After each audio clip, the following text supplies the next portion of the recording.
শুভেন্দু অধিকারী। রাজনৈতিকভাবে প্রতিদ্বন্দ্বী।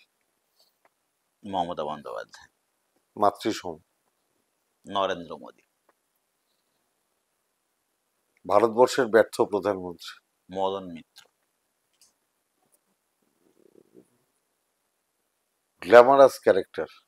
মুকুল রায়। রাজনীতিতে ভুল না করলে আর অনেক দূর যেতে পারতেন। অর্জুন সিং। Political criminal. অভিষেক ব্যানার্জি। দূরদর্শী নেতা। আপনার একটা বক্তব্য আমি পেয়েছি, দিলীপ ঘোষ মানে বিজেপি, বাকি সব লোকদের, স্বার্থান্বেষী লোকদের রাঁচি গিয়ে পাগলাগারদে ভর্তি হয়ে যাওয়া উচিত। আমি সবার কথা বলিনি, একজনের কথা বলেছি। আমি বলেছি দিলীপ ঘোষ প্রাজ্ঞ রাজনৈতিক ব্যক্তিত্ব, বিজেপি করেন, রাজনৈতিক ঝগড়া লড়াই ওনার সাথে থাকবে, কিন্তু যারা দিলীপ ঘোষকে মেলাইন করার চেষ্টা করে অশালীন বক্তব্য রাখছেন, যে ধরনের বক্তব্য রাখছেন, আমার মনে হচ্ছে রোদটা খুব চড়া উঠেছে, মাথাটা গড়বড় করছে, রাঁচির পাগলাগারদে যাওয়া উচিত। এইটা কি এই মানে, তো আপনার কি মনে হয় যে গভর্নমেন্টের মন্দির বানানো উচিত? রাম মন্দির হোক বা আমাদের পুরী ধাম হোক, পুরীতে যেটা আমাদের জগন্নাথ ধাম বানানো, গভর্নমেন্টের কি মন্দির বানানো উচিত? না, আপনাকে একটা জিনিস বুঝতে হবে যে মানুষের কোনো কোনো জায়গায় ভাবাবেগ কাজ করে।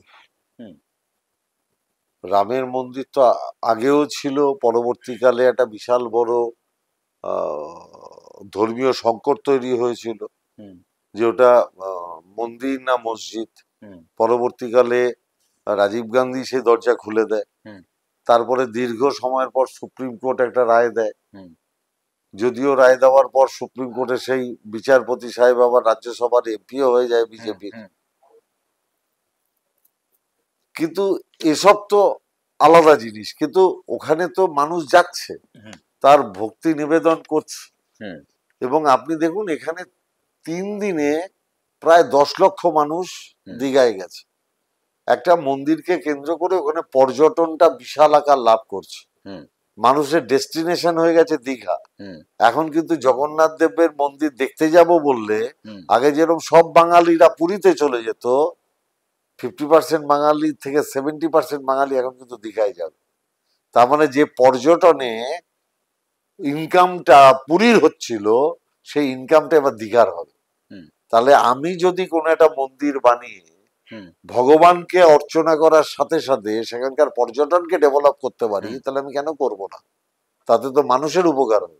না, এতে অসুবিধে নেই, কিন্তু অসুবিধা এটাও হচ্ছে যে কালকে তো আরেকটা মসজিদ বানানো যেতে পারে, পরশুদিন একটা চার্চ বানানো যেতে পারে। যদি কোনো চার্চ বানিয়ে ওখানে পর্যটনকে ডেভেলপ করা যায়, তাহলে চার্চ বানানো উচিত।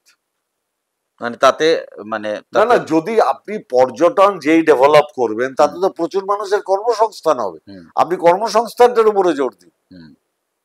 এই যে আমাদের উৎসব নিয়ে যারা কটাক্ষ করে যে তৃণমূল হচ্ছে উৎসব, মেলা, খেলার উৎসব, আর এই উৎসবে একটা প্যান্ডেলওয়ালা প্যান্ডেল করে, তাতে 200 কর্মচারী কাজ করে, ওটাকে কেন্দ্র করে 2000 স্টল হয়, ওটাকে কেন্দ্র করে লাইটের লোকেরা লাইট লাগায়, কত লোকের কর্মসংস্থান হয়, অর্থনৈতিক বৃদ্ধি হয়, গরিব মানুষের হয়, যারা টিভিতে ঠান্ডা ঘরে বসে বলে, তারা তো এই প্রান্তিক মানুষের কথা জানে না।